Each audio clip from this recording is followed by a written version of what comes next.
রাজুকে নির্দোষ প্রমাণ করে বনলতাকে ঘাট ধাক্কা দিয়ে বাড়ি থেকে বের করে দিল অনুভব। হ্যাঁ বন্ধুরা, এমনটাই দেখা যাবে। বিস্তারিত জানতে ভিডিওটিতে লাইক দিয়ে চ্যানেলটি সাবস্ক্রাইব করে দেখতে থাকুন। গল্পের শুরুতেই দেখা যাবে যে লাজুর কথাই বলছে অনুভব। অনুভবের মা বলছে যে বাবা, কে কি হলো না হলো তা তোমার দেখার দরকার নেই, আমরা তো যাচ্ছি কোর্টে। আর তখন বলে না না না, মা, লাজু আমার কোনোদিনও ক্ষতি করতে পারে না, আমি সেটা বিশ্বাস করি না, বরঞ্চ বনলতাই লাজুর ক্ষতি করতে পারে, বুঝতে পেরেছো? তখন তো এই কথা শুনে বনলতা চমকে যায় আর তখন বলে, না অনুভব, তোমাকে এখন আমি কিছুতেই বাহিরে যেতে দেব না।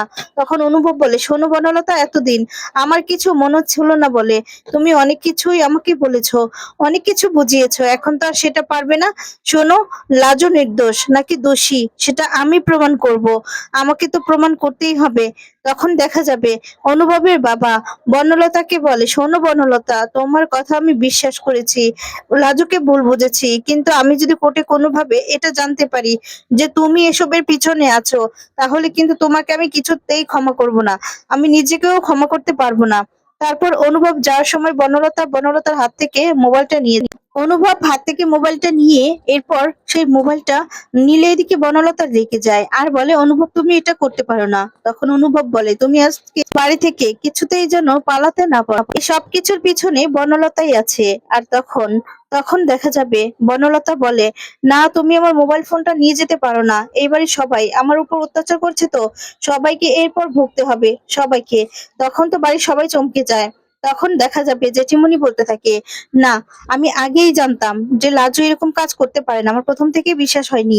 আর তখন বর্ণলতা কি বলবে কিছুই বুঝতে পারে না, মনে মনে তখন বলে, আচ্ছা আমি ধরা পড়ে যাব না তো? অন্যদিকে অনুভব অনুভব পুলিশ অফিসারের সাথে যোগাযোগ করে আর সেই জগাদের ডেরায় চলে যায়। আর তখন সেখানকার সেই মহিলাদেরকে বনলতার ছবি দেখিয়ে বলে যে ও আমার ওয়াইফ, ও কি এখানে এসেছিল? তখন একজন বয়স্ক মহিলা বলে, হ্যাঁ হ্যাঁ এসেছিল তো, একদিন সন্ধ্যাবেলা এসেছিল, সে জগা আর সন্দীপের বাড়ির কথা বলছিল।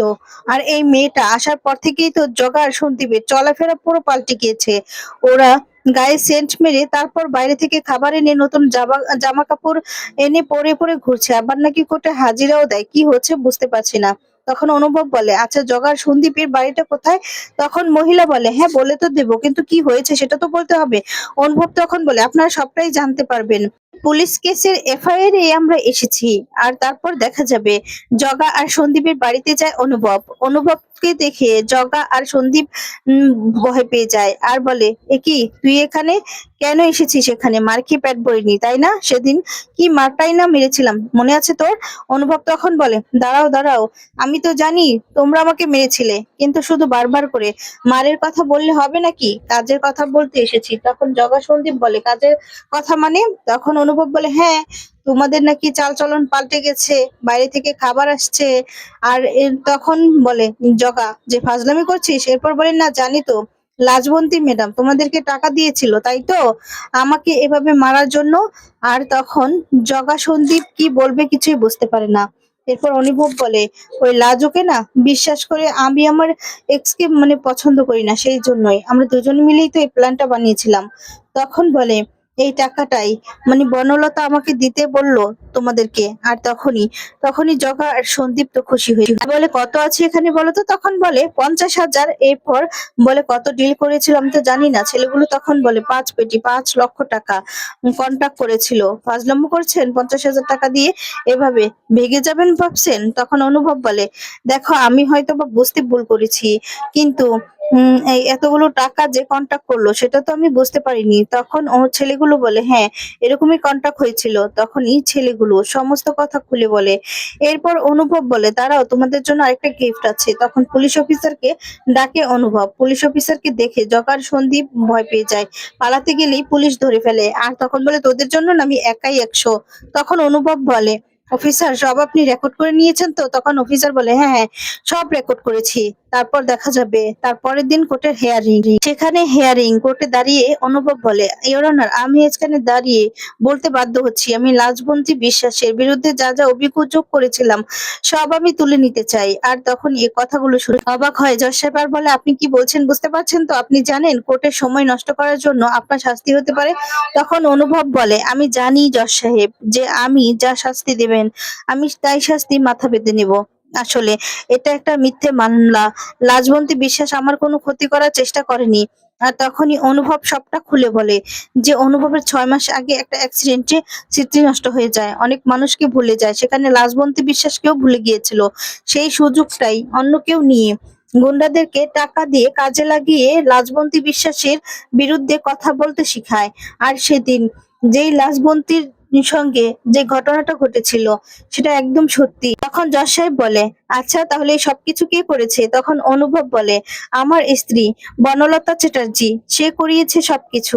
তখন বনলতা ভয় পেয়ে যায় আর বলে, অনুভব তোমার মাথা ঠিক আছে? তুমি কি বলছো? ইওর অনার, ও মিথ্যে কথা বলছে। লাজুকে বাঁচানোর জন্য ও আমাকে ফাঁসিয়ে দিচ্ছে।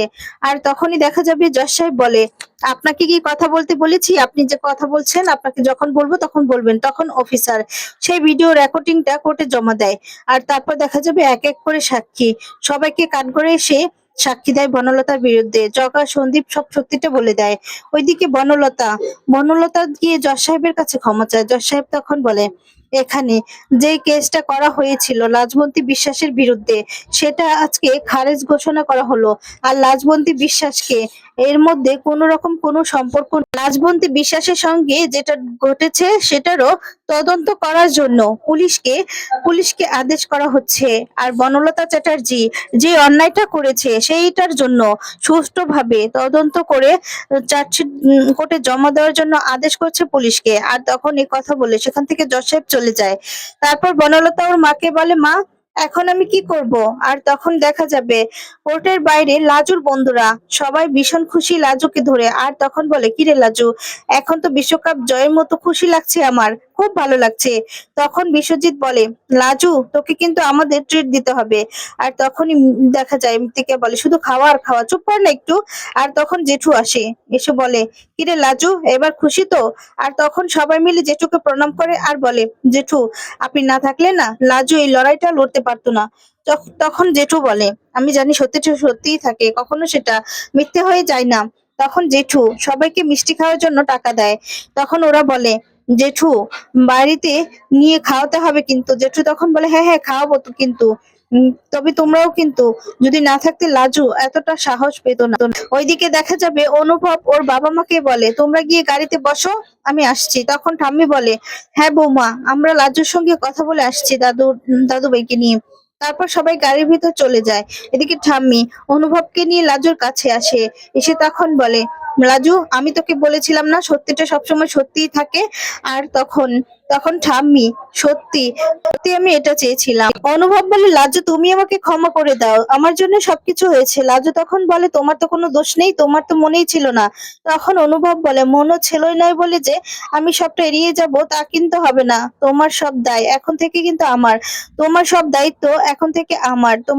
আমার লোকাল, মানে তোমার লোকাল গার্জেন হিসেবে কালকে আমি কিন্তু গিয়ে কথা বলবো। আমি জানি তুমি এই সোশ্যাল হ্যারাসমেন্ট শিকারও হয়েছো, এটা শুধুমাত্র আমার জন্য এই সব কিছু, তাই আমি ঠিক করে দিব লাজু। তখন লাজু বলে, না না কোনো দরকার নেই। তখন বলে, ওরাই আমাকে ফোন করবে। এরপর অনুভব বলে, না সেই অপেক্ষায় থাকতে হবে না, আমি যাব তো, বললাম তো। আর কিন্তু তোমাকে একটা অনুরোধ করবো, তুমি আগের মতো আমাদের বাড়িতে গিয়ে থাকবে লাজু, ঠাম্মির ঘরে। আর নিজের অধিকার নিয়ে, শুধুমাত্র আমাকে ক্ষমা করার অধিকারে। আর তখন লাজু বলে, না এই অনুরোধটা আমাকে করো না। তখন জেঠু বলে, হ্যাঁ রে কৃষ্ণ, এই অনুরোধটা না ওকে করিস না, ও যেখানে আছে মাথা উঁচু করে আছে, দরকার নেই ওখানে থাকার। তখন ঠাম্মি বলে, হ্যাঁ দিদি ভাই, তোর জন্য আমার ঘরের দরজা, আমাদের বাড়ির দরজা সারা জীবন খোলা থাকবে। বনলতা তখন বলে, অনুভব। তখন বনলতার কোনো কথাই শুনে না অনুভব। সেখান থেকে লাজু অনুভব সহ সকলেই চলে যায়। তখন দেখা যাবে অনুভব আগে বাড়িতে চলে গিয়েছে। এদিকে বনলতা অনুভবের বাবা মায়ের সঙ্গে বাড়িতে ঢুকতে গেলে অনুভব তখন বলে, দাঁড়াও, তুমি এই বাড়িতে ঢুকবে না, তোমাকে আমি যা বলার আগেই বলে দিয়েছিলাম না? তখন বনলতা বলে, তাহলে অনুভব আমি কোথায় যাব? এটা তো আমারও বাড়ি। অনুভব তখন বলে, না এই বাড়িটা তোমার নয়। আর তোমার মানে তোমরা তো কোর্টে ছিলে, তোমার মা তো কোর্টে ছিলে, তোমাকে দেখে উনি কি করে চলে গেল আমি তো সেটাই বুঝতে পারছি না। আর তখন বলে, শোনো মা, তুমি ওর মায়ের সঙ্গে কথা বলবে, ওর মা তো সবটা জানে। তাই আমার মনে হয় না তাকে বুঝিয়ে বললে কোনো সমস্যা হবে। তাকে বলবে যে যাতে করে বনলতাকে এই বাড়ি থেকে নিয়ে চলে যায় ওর মতো খারাপ মাইন্ডের মানুষের সঙ্গে। আমি কিছুতেই এক ঘরে থাকতে পারবো না, এক ঘরে থাকতেও পারবো না, সংসারও করতে পারবো না। ও আমাকে নানান ভাবে লাজুর নামে মিথ্যে কথা বলেছে, সবার নামে মিথ্যে কথা বলেছে। ওর ঠাম্মির গয়না চুরি করেছে। কোথায় যাবে না না যাবে সেটা আমি জানি না, ওকে ওদের বাড়িতে যাবে নাকি আগের বয়ফ্রেন্ডের কাছে যাবে সেটাও আমি জানি না, কিন্তু ও এই বাড়িতে থাকলে আমি এই বাড়িতে থাকবো না বলে দিচ্ছি। তখন বনলতা বলে তোমরা বোঝাও না আমি কি করেছি, আমি তো শুধুমাত্র তোমাকে ভালোবেসেই সবটা করেছি। তখন ঠাম্মি বলে না বনলতা, তুমি জেদের থেকে মেয়েটাকে হেনস্থা করার জন্যই সবকিছু করেছো, তুমি না কখনোই আমার দাদু ভাইয়ের জন্য কিছু করনি। তখন অনুভবের বাবা বলে ঠিকই তো, কৃষ্ণ যা বলছে ঠিক কথা বলছে, আমিও তো তোমাকে বিশ্বাস করেছিলাম বনলতা। তোমাকে বিশ্বাস করে লাজুকে আমি ভুল বুঝেছিলাম, দাদা আর মায়ের সঙ্গে আমি রাগ করেছিলাম, ভেবেছিলাম যে বিষয়ে বিশ্বাসঘাতকতা করেছে তার পক্ষ নিয়েছে তারা, কিন্তু এখন তো আমার নিজেকে নিজে ঘেন্না করছে যে তা আমি তোমার কথা শুনেছিলাম। তোমার না এই বাড়িতে জায়গা হতে পারে না। কৃষ্ণ যা বলছে একদম ঠিক কথাই বলছে, তুমি অন্যায় করতে করতে না এখন এই পর্যন্ত চলে এসেছো, তোমাকে ক্ষমা করে দিয়ে অনেক বড় ভুল করেছি আমরা। তখন অনুভব বলে মা, তোমাকে আমি বলে দিচ্ছি, আমি কালকেই উকিলের সঙ্গে গিয়ে কথা বলবো। যেসব কাণ্ড এই পর্যন্ত বনলতা করেছে না, গয়না চুরি থেকে শুরু করে ব্ল্যাকমেল সবকিছু, আর ওদিকে সুদীপকে বুদ্ধি দেওয়া সবকিছু, আমি বলেই ওর নামে ডিভোর্স ফাইল করব। আমি ওর সঙ্গে কিছুতেই এক ঘরে থাকবো না, এক বাড়িতে থাকবো না মা।